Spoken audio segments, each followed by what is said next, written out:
Gotta get all this wiring straightened out here. I don't want to get hung up and fall down. That'd be a terrible thing. Well, I told these folks here I feel like the last man standing. But I wanted to, I told Johnny, at first she wanted to ask questions, and I said, well, I don't know what somebody might ask. We'll wait a while and see. When I tell you what I know, then you can ask me what you want to. But I was born in 1929 down there on the West Farm Road, and my grandmother had a store where you turn in the very first road off of West Farm Road to go into Booker Park there. She had a store there up until 1928. The hurricane blew it down. And in those days you never threw anything away. And that's why I hate to stack lumber today, although we're in the lumber business. We had to stack that lumber and stack that lumber and stack that lumber till finally Miss Hamrick bought it and built her house over there on the Jupiter Road with it. But anyhow, we never even threw away a nail. Grandpa, we'd take all these old crooked nails. When you took them out of something, they'd be all crooked. And if it ever rained or anything, he'd say, young'uns, let's get around here now and straighten out some of these nails. And we had these little hammers, and we just straightened out the nails and put them back in another bucket. And when we had to have a nail, that's where we got it. But I was born, I guess, never did have a lot of money. But Grandma, when the 28 hurricane came, it blew her store down. She had a general store there. It blew it down, absolutely destroyed everything in it, and blew her house down. And she bought a home from the Seaboard Railroad and had it moved in there, right there past the rolling canal. It's still, her house is not standing. There's another house there now. But you see, Booker Park used to not be down here where it is now. It was across the canal on the road to Port Manca. It was right where Mr. Henson's old house is. It was just a little bit farther down. Right there on the canal was the Booker Park, where the black folks lived. And they bought that land, the railroad bought that land, and people began to buy and build there in Booker Park. But all up there where we live now, they have moved all up there, but they wasn't there in those days. But my grandma had a big round table in her living room, and she had a Bible that lay on it.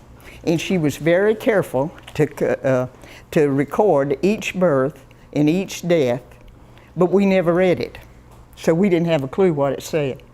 And yet there was an old missionary from the Home Mission Board, from the Baptist denomination, and he would come, a lot of times he'd come late in the afternoon. He'd say, come on kiddies, we're gonna have Sunday school. And we'd sit out here under this tree and he'd tell us a little story about Daniel in the lion's den, or the Shadrach, Meshach, and Abednego in the fiery furnace, or something about the Bible, and give us a little old leaflet that had a picture on it. But when I was 10 years old, I went to a revival meeting at Warfield School, and in that I met the Lord face to face, and it's made a difference in my life. If I could tell you one thing that my life has, that has made the most difference in my life, it would be the fact that I'm a Christian. We've run our lumber yard that way. We've run everything we've ever owned, we've done the same way, and it's paid off in our life. But I'm going to tell you in segments of what I remember. When we were little, I started the Warfield School in 1936. You had to be 6 before September. After Labor Day, school started. And you had to be 6 before you could start school. So I started in 1937, right there in Warfield School. We had 1st, 2nd, and 3rd grade in one room, 4th and 5th grade in another room, 6th and 7th and 8th grade in another room. And that was Warfield School. We had a cafeteria. We had 2 big plays a year. We had a play at Christmas time. I think of all the ladies that give their time and never received a penny. Little old cracker kids that didn't have a bit of nothing in the world just go over and over. Even today, I can sing just about every carol, just about every word in them that I learned that they put that in our head and give their time. Mrs. Huddle, her husband run the coal chute down at the railroad track. She gave all of her life. She could play the piano, and she taught us all of our life. And I would have loved to have told her thank you after I got grown, but I never did have the chance. And we grew up like that here in Indiantown. We had a Halloween carnival that, you know, they had to go fishing and all this kind of, it was a big deal. Everybody in Indiantown went. And at Christmas time, they took up an offering. They bought every kid in Indiantown a present. Santa Claus come to Warfield School, and we gave out, every child got a present. And you know, I've always felt an obligation to Indiantown. I love Indiantown. I could have lived anywhere in the world I wanted to, and I do. In the same house that I've lived in 47 years. I've owned 2 homes in our whole life. One's a little old house up there by Rhines's, and the other one is out there across from Carroll, that we've lived all these 47 years. Champ told me he was just a kid when he come. And I said, how old was you, Champ? He said, I was about 20. And he helped to build our house, married Debbie Rhines, and stayed here forever. And at the rodeo, Gladys said to me, she said, Miss Harris said, I'm gonna be 50, I think she said 58, 56 or 58, somewhere right in there this year. And I said, Gladys Ann, I remember distinctly the day you was born. And just about everybody in Indiantown, we got to thinking about it. I thought every kid that's 60 and down to 55 has eat dinner with me time and time again. They'll come out there and sit by that same old table and they'll say, Miss Harris, I remember sitting here as a boy at this same old table. You know, I wouldn't take nothing. I could live anywhere I wanted to. I do right there in Indiantown. But anyhow, my grandma, we grew on up, and then I got into my teens. And you know, we were in World War II during my teens. See, I married in 1948. So I was we were doing the war, and we didn't have nothing but kerosene lamps. We had no electricity in Indiantown until 1946. In 1946, Florida Power and Light come all the way down there. I guess you all got electricity at the same time we did.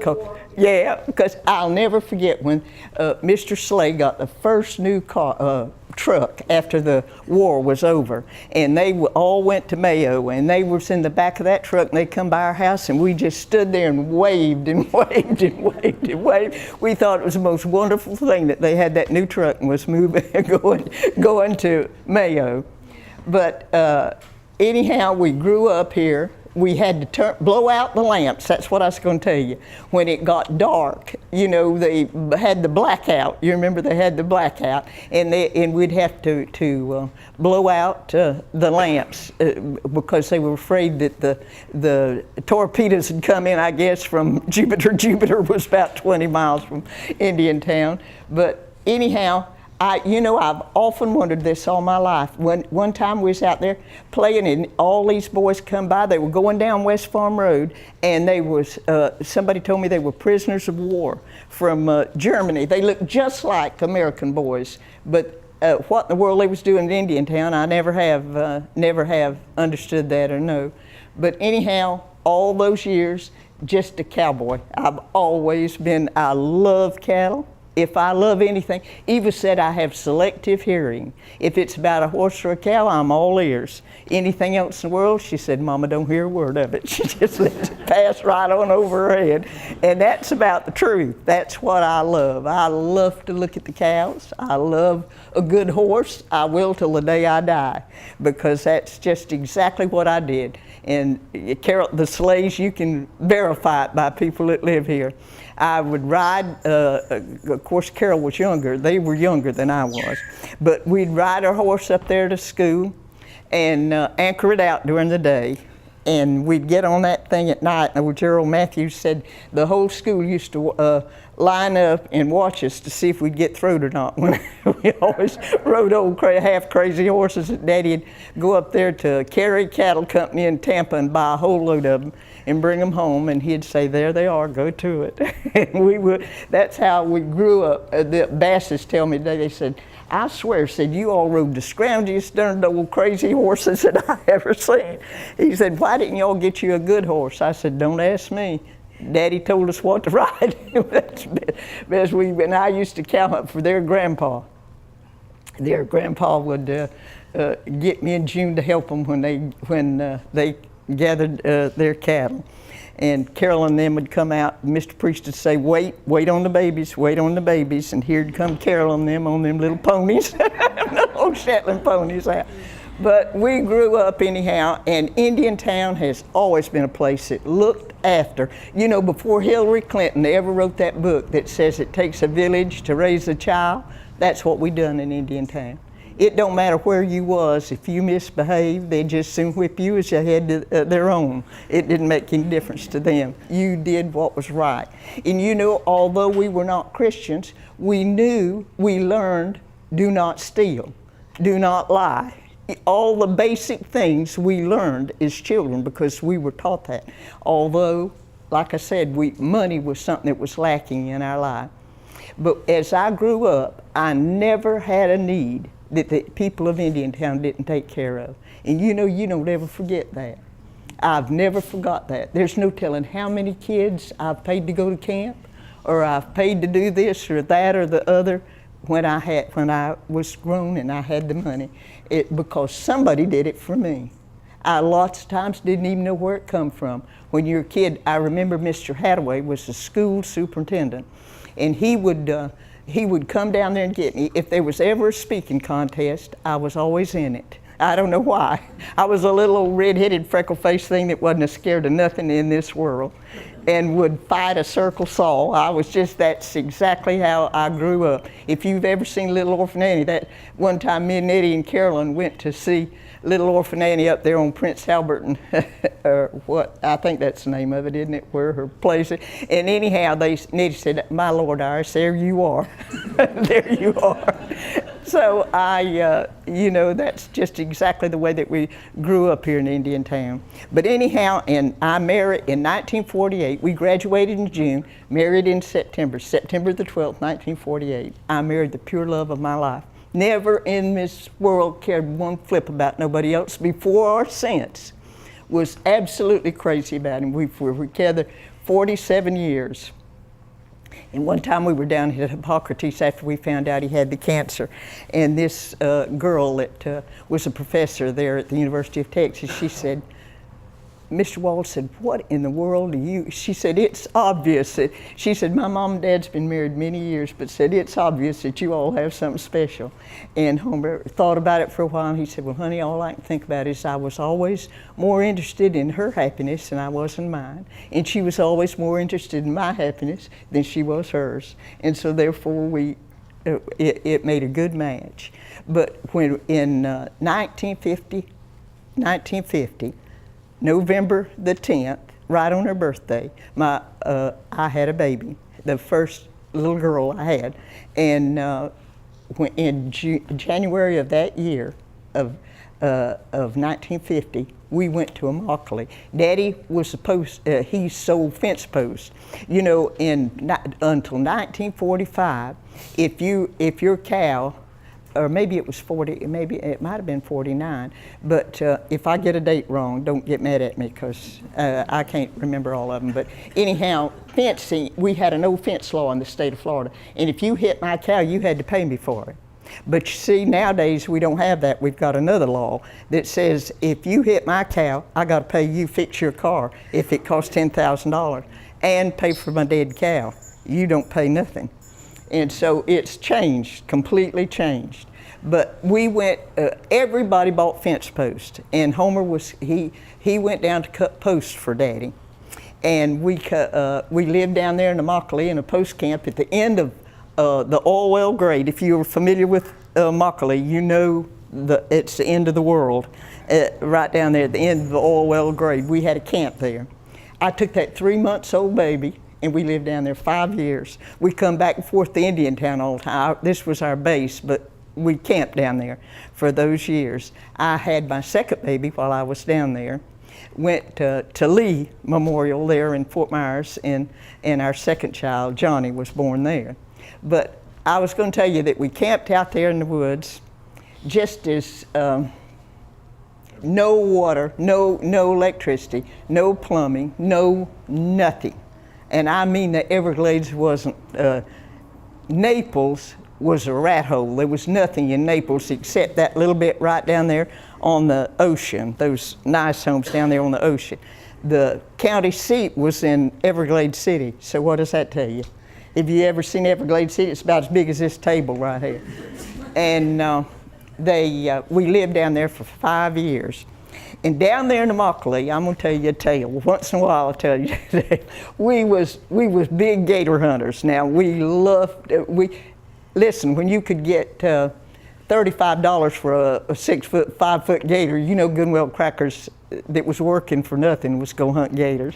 And there's no telling how much clothes. The Baptist church was probably built half on gator hide money because we hunted. Even after Homer went to work for Air Products, he would go in early, 2 hours early, and set his traps out there on the where Pratt Whitney, out there from Pratt Whitney, where Air Products was, and we'd sell hides. The old man here a while back, we did a TV thing, and we went over there to Stewart, to the lights in Okeechobee, and old Stewart Lights, the old daddy. He said, Iris, I was determined to walk out here and see you. He said, this is the first time I've been outside in I don't know how many years, but he said, I was determined to come out here and see you. But we used to sell him our hides.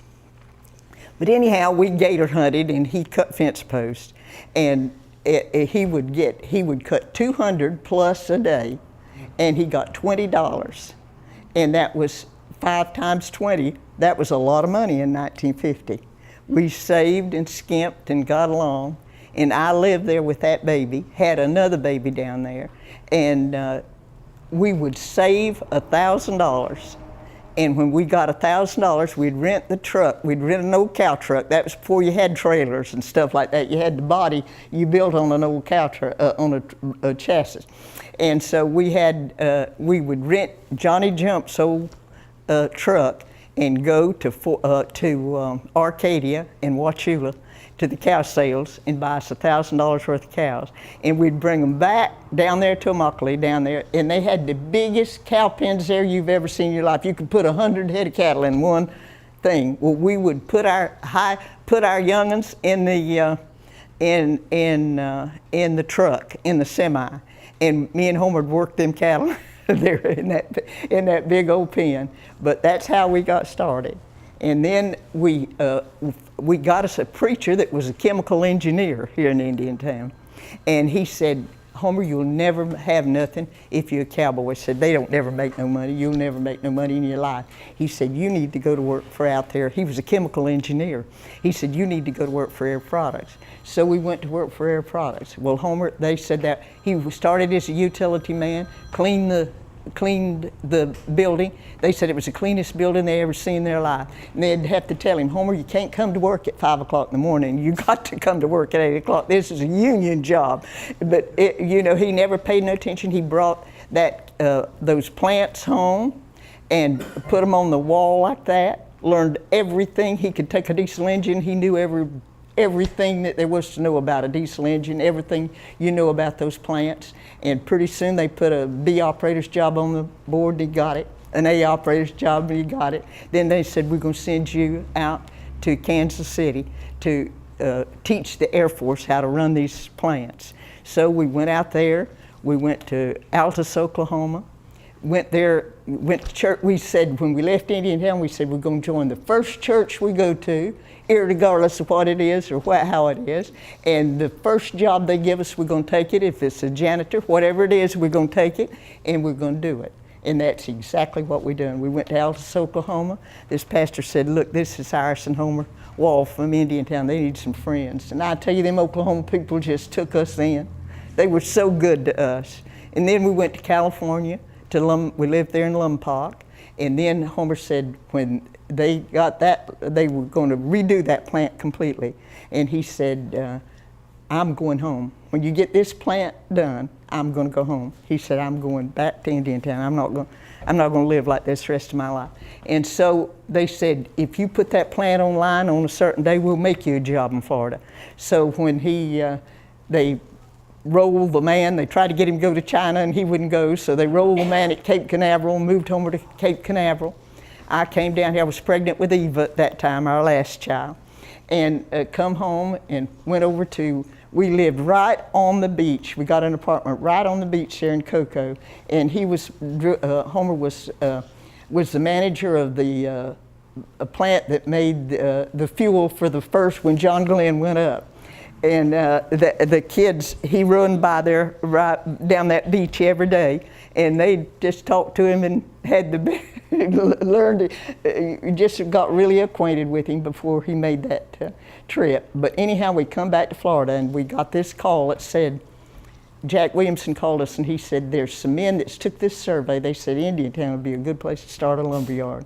And so we thought about it and thought about it. And Homer went over to see Mr. Hudson. He had told him he hunted. He was a big hunter with Daddy, the president of the bank, and Stewart. And he said, Mr. Hudson told Homer, he said, big boy, it takes money to make money. He said, now I'm the banker. If you ever need anything, he said, come to me. I'm the guy to go to. So when we decided we'd go in the lumber business, he asked Mr. Cavney, he asked Mr. Hathaway, he asked every old man in Indiantown. They said, no, don't do it, Homer, don't do it. But anyhow, we started in the lumber business, and you know that. And that's from then on, it's just been, I've lived here. He passed away, Homer passed away 23 years ago. And I'm still the cowboy. I got an old truck. I asked Carolyn here a while back, I said, Carolyn, how old is my old truck? It ain't sounding too good. And she said, I think it's 17 years old. She said, it's old. And she said, you might have to buy you a new truck. I said, no, I don't want to buy no new truck. I back into every cabbage tree out there, run off in ditches and bull holes and everything else in the world. I said, I don't want to buy no new truck. So I still got that old truck. I go every day. And Indiantown, I love Indiantown. I love it just the size it is. I don't want to live in no city. I love it just like it is and have loved it for 87 years. And I thank you for coming tonight. I hope you've enjoyed it. Whatever you want to ask me, and I'll tell you if I can.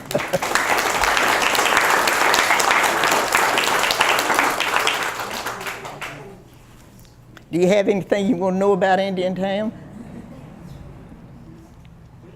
I ought to remember it if you do. If you do. No questions, huh? Has the population remained relatively the same? Well, no. No, see, there was no ethnic groups here when we went to school. Now they have 8 second grades. I take the second grade, I have took them for 12 or 14 years out to my ranch for a field trip.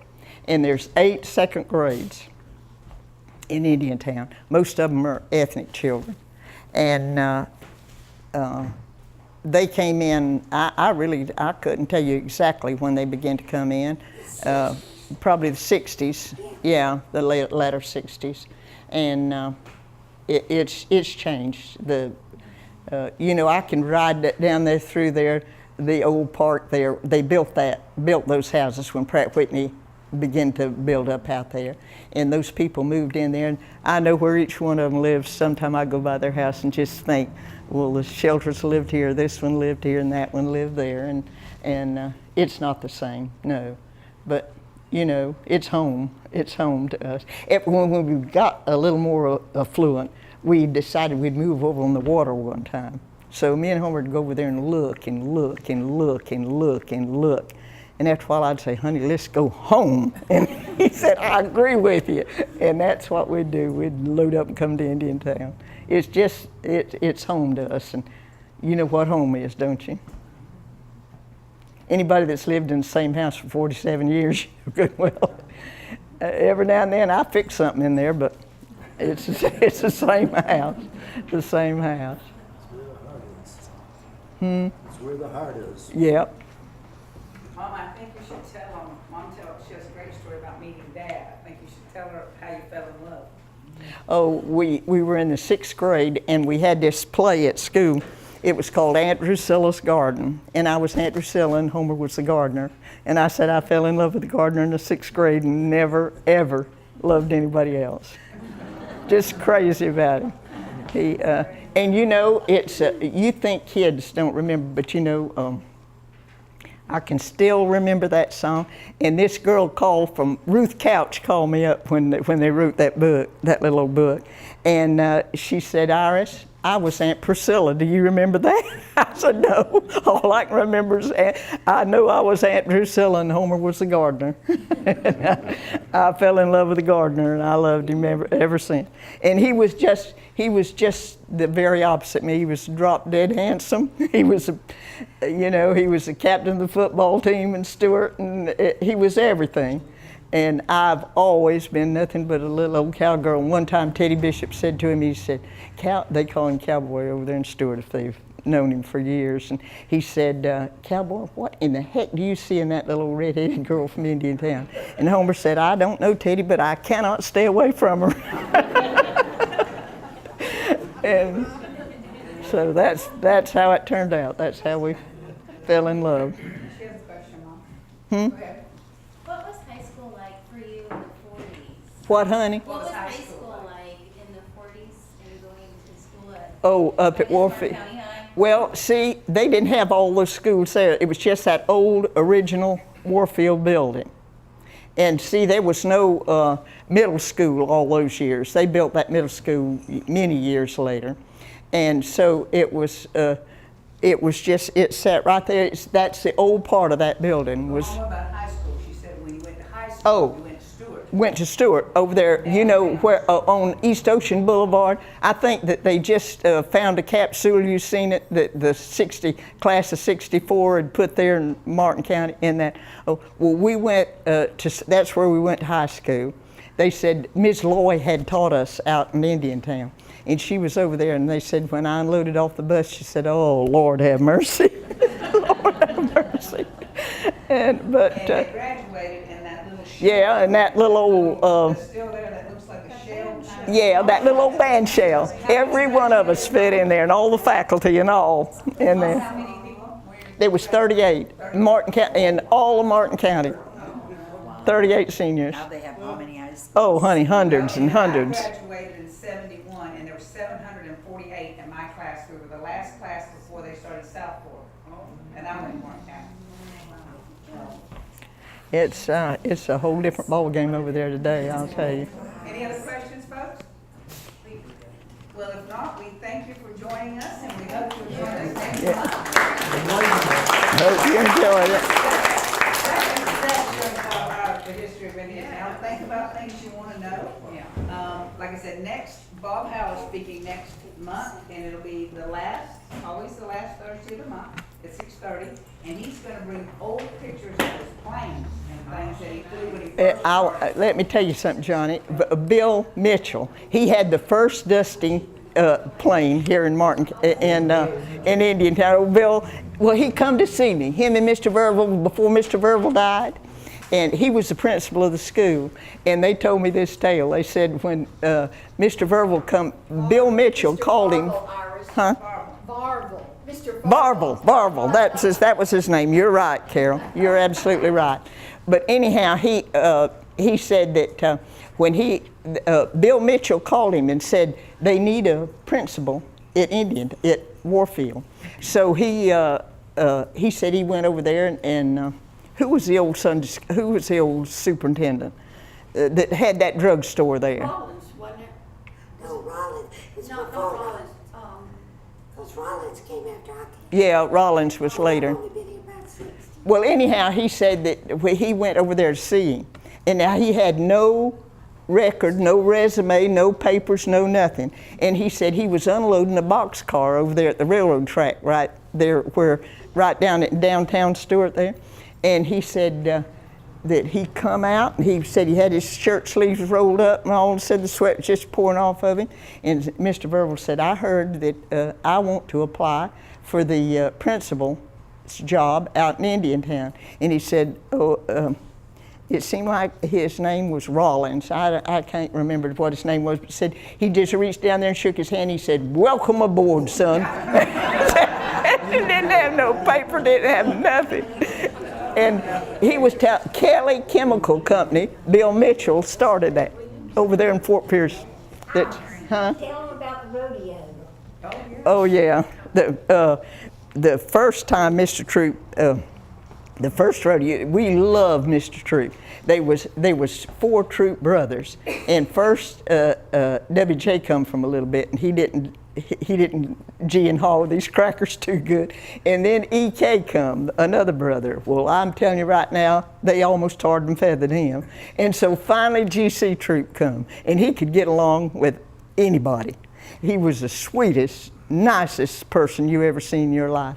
And so he come to Indiantown, and he was the one that we got on the rodeo. We took him to the first rodeo he ever went to down there in Davie. And he just fell in love with the rodeo, so he put in to have a rodeo here in Indiantown. And the first year, they had this bull riding, so me and June was going to ride a bull. And of course, it's so darn funny because this old man told Carol about it. I never told her, but before she wrote that little book that she wrote, somebody over in Okeechobee told her about it.